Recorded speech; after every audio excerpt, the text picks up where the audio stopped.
Hi, my name is Pascal. Today we are going to discuss the disadvantages of Stronglifts 5x5. If you want more detail about Stronglifts 5x5, please follow the link in the description box below. I've written a 10,000 word review on the topic starting in 2015, and then I did a major rework now in 2021.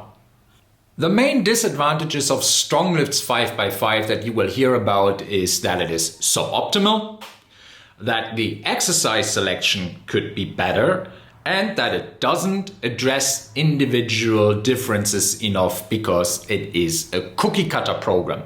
Now, all of these critiques are very relevant and also correct. However, I think they do tend to lose track of what the intention of the program is, which is to be a simple program for beginners who don't know whether they want to go big or go strong, and then giving them something that is simple to follow. So let's go through each disadvantage in a bit more detail. Let's get the big one out of the way, which is that Stronglifts 5x5 is suboptimal. Well, it is suboptimal if you take the stance of a very experienced lifter, because an experienced lifter has a good grasp on what is optimal for her or himself in their training regimen. Now, with a beginner, that is not really the case. Beginners don't really know what their one repetition maximum is. Also, to just send them into the gym without the proper knowledge of the movement patterns to do a 1 rep max test to then calculate everything down and make an everyday optimal in terms of strength is a recipe for injury and disaster, in my opinion. So, optimal is of course important. Optimal is also something that you just have to get closer and closer and closer to the longer you train. You don't really know that when you're starting out. So in that sense, I feel like that the suboptimal critique of Stronglifts 5x5 is true on the surface and as a technicality, but misses the point of that Stronglifts 5x5 is actually a very strong and well-written program for beginners to make them progress and not having to think too hard.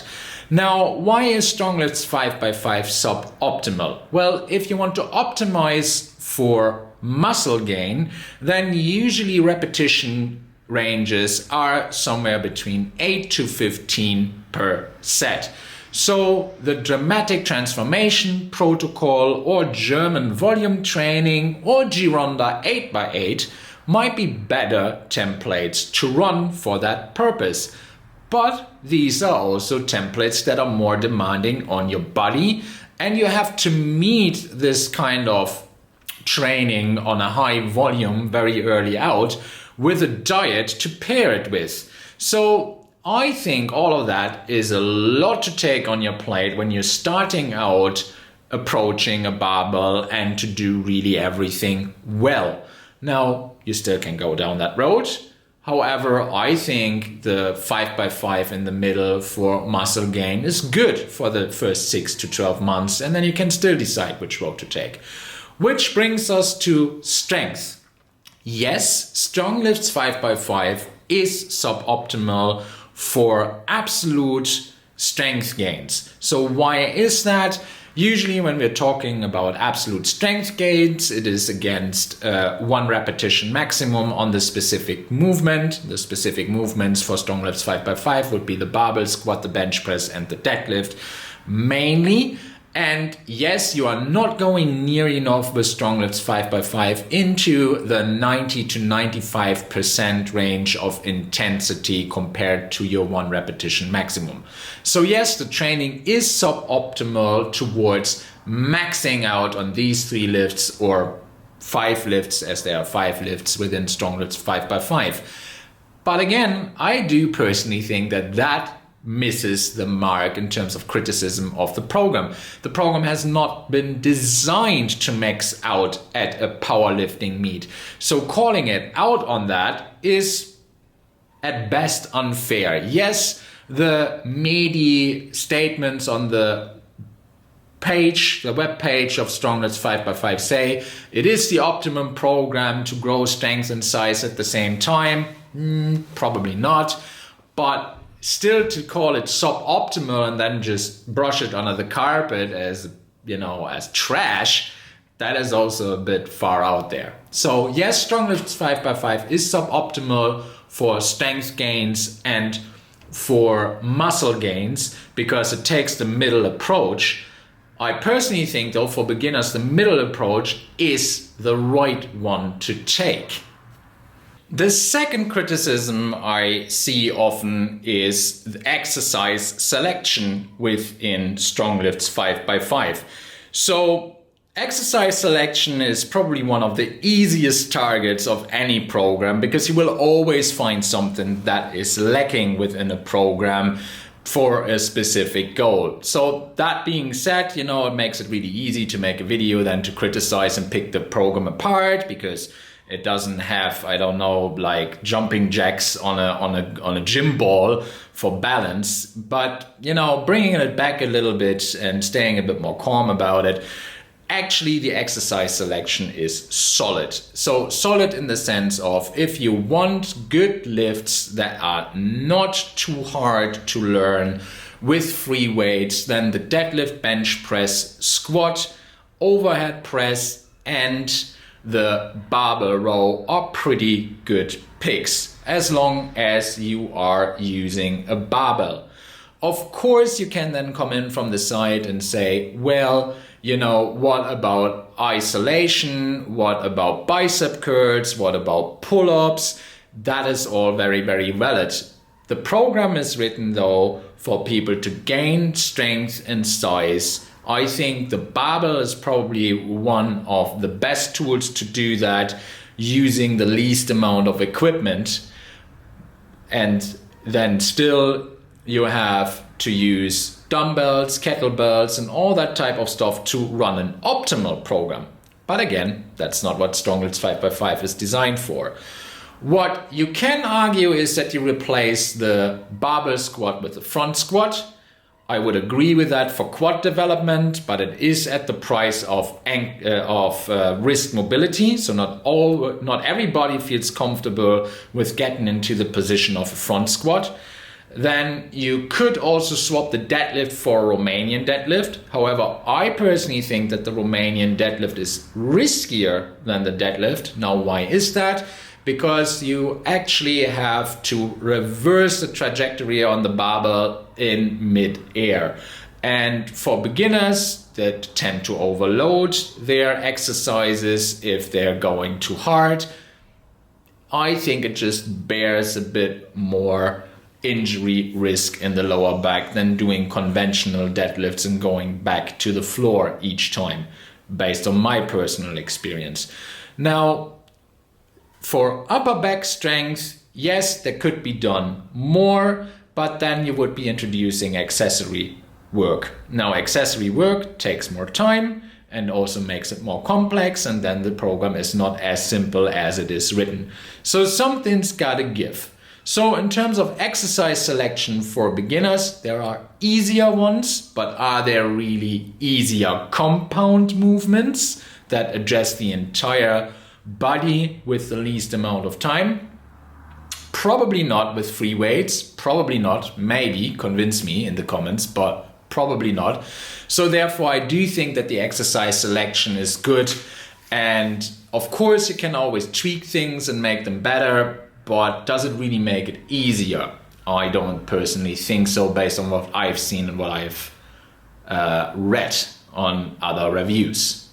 The last big mark against Stronglifts 5x5 is that it doesn't address for individual differences. Again, absolutely valid critique of the Stronglifts 5x5 program, because everybody gets the same template and everybody runs the same sessions, and everybody accelerates on that linear progression the same.